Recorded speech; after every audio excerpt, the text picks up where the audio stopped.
दोस्तों आ चुका है आपका प्री बोर्ड परीक्षा पेपर। जैसा कि आप सभी को मैं पहले बता चुका हूं दोस्तों, आप सभी बच्चों का जो प्री बोर्ड पेपर है पूरा का पूरा हल सहित आपको मैं बता रहा हूं।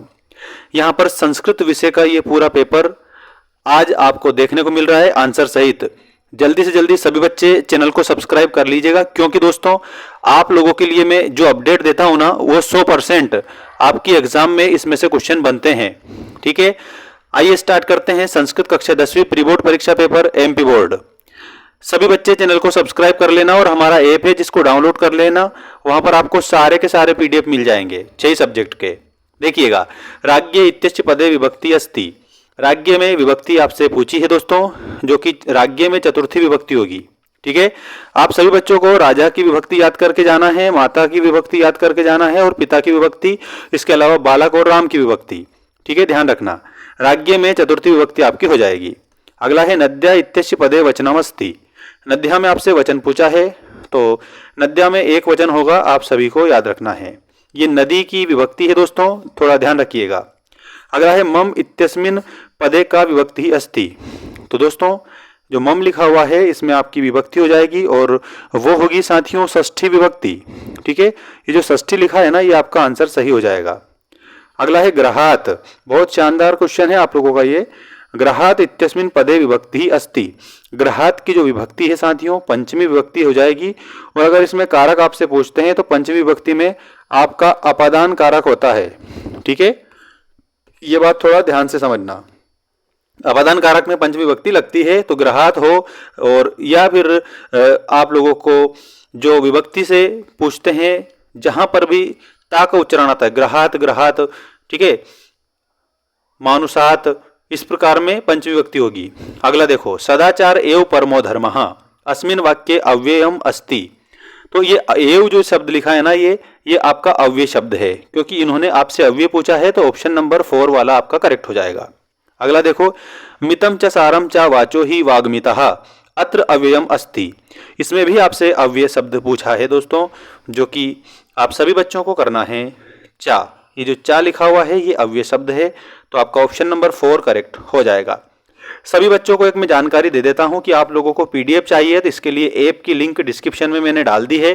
6 सब्जेक्ट के आपको पीडीएफ मिल जाएंगे और वो भी वीडियो फॉर्मेट में भी मिलेंगे।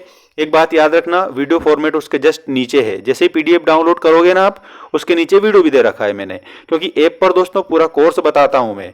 तो आप लोगों को अगर पीडीएफ से ही पढ़ना है तो पीडीएफ से भी पढ़ सकते हो, और वीडियो तो उसके साथ में मैंने दे ही रखे हैं। तो आप सभी बच्चे ऐप को डाउनलोड कर लेना, लिंक डिस्क्रिप्शन में मैंने दे दी है, और मुझे इंस्टा पर भी फॉलो कर लीजिएगा। इंस्टा की लिंक मैंने चैनल के अबाउट सेक्शन में जोड़ रखी है। देखिएगा, रिक्त स्थान गमिष्यति इत्यस्मिन् पदे लकारस्ति। इसमें गमिष्यति में लट लकार आप लोगों की हो जाएगी, ये लिट लकार आप लोगों को आंसर के रूप में लिखना रहेगा। ठीक है, तो ये जो लिट लकार आपके सामने यहाँ लिखा है ना, ये आपका पहले में आंसर हो जाएगा यहाँ पर। अगला देखो, याचतु इत्यस्मिन् पदे वचनमस्ति। दोस्तों याचतु में आपका एक वचन होगा, तो ये एक वचन आप आंसर कर देना। अगला है अपश्यत। अपश्यन इत्यस्मिन् पदे धातु अस्ति। तो इसमें पश्यति में दृश्य धातु होती है, तो दृश्य धातु आप इसमें लिख देंगे।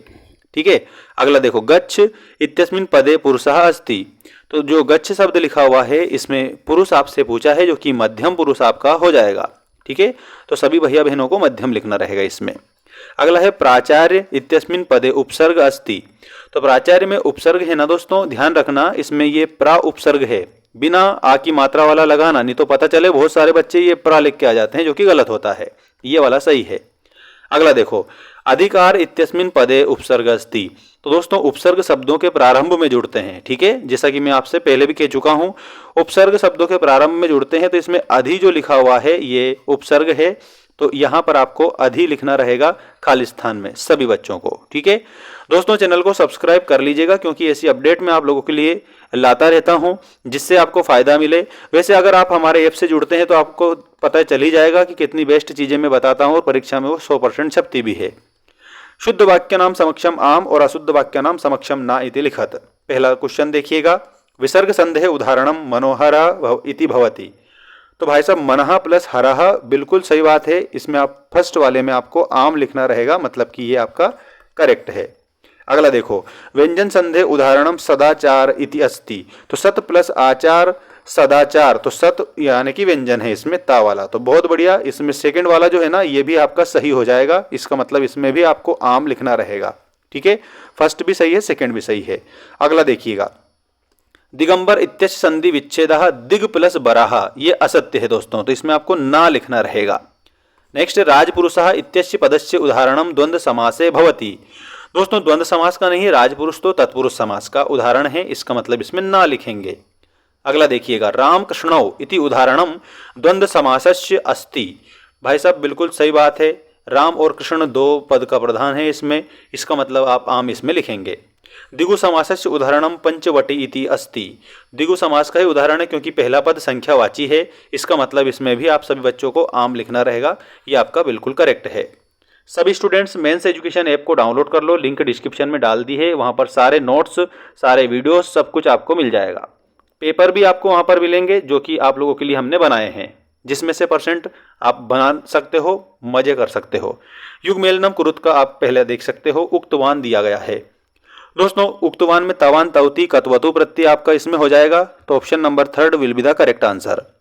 अगला है बालिका, बालिका में आप लोगों को क्या याद रखना है दोस्तों, बालिका में आपका टाप प्रत्यय हो जाएगा, इसमें आपका टाप प्रत्यय के रूप में आंसर करना रहेगा, और स्त्री प्रत्यय है ये भी बात याद रखना। अगला है कर्तुम, तो तुमुन प्रत्यय आप याद रखेंगे कर्तुम में, क्योंकि तुम शेष बच रहा है और जहां पर पीछे तुम शेष बचे उसे हम तुमुन प्रत्यय कहते हैं। अगला क्वेश्चन देखिएगा, सर्वकार्येषु बलवती, तो यार बुद्धि है ना वो हमेशा बलवान होती है, तो सर्वकार्येषु बुद्धि बलवती। दुर्बले सुते कृपा, मतलब दुर्बल पुत्र पर माँ की सबसे ज्यादा कृपा होती है, तो दुर्बले सुते कृपा मातुहु, इसमें ऐसे लिखेंगे। उदये अस्तमय रक्तः, मतलब कि सविता, मतलब सूर्य। इस प्रकार से आप इस जोड़ी को मिलाएंगे। You can take screenshot and learn all the questions because all question is very relevant and 101% according to your syllabus. देखिएगा यहाँ पर अब आपका एक पदेन उत्तरम लिखत वाला पहला क्वेश्चन आ चुका है। विशाल ग्राम इति पदयो विशेषण पदम अस्ति, इसका मतलब विशाल ग्राम आपको दिया है, इसमें विशेषण पद पूछा है, तो यहाँ पर जो विशाल लिखा हुआ है ये आपका विशेषण शब्द हो जाएगा।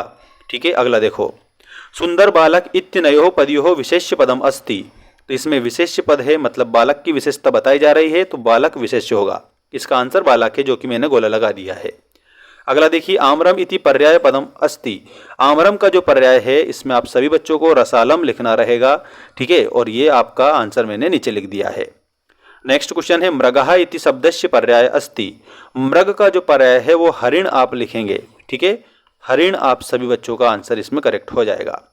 नेक्स्ट है, मूर्खः इत्यस्य विलोम पदम अस्ति, तो मूर्ख जो है इसका विलोम आपसे पूछा है, जो कि आप सभी को आंसर करना है, और वो हो जाएगा दोस्तों पंडितः। ठीक है, मूर्ख का आप लोगों को पंडित लिखना रहेगा। अगला है, सार्थकम इत्यस्य विलोम पदम, तो सार्थक जो है ना दोस्तों इसका विलोम पद निरर्थकम आप आंसर करेंगे, और ये आप लोगों का निरर्थकम कंप्लीट आंसर हो जाएगा। दोस्तों हमारे ऐप पर आपको सारी चीज़ें उपलब्ध करा दी गई है, ऐप डाउनलोड कर लीजिएगा, लिंक डिस्क्रिप्शन में है। इसमें के रियल पेपर आपको हमारे ऐप पर देखने को जरूर मिलेंगे।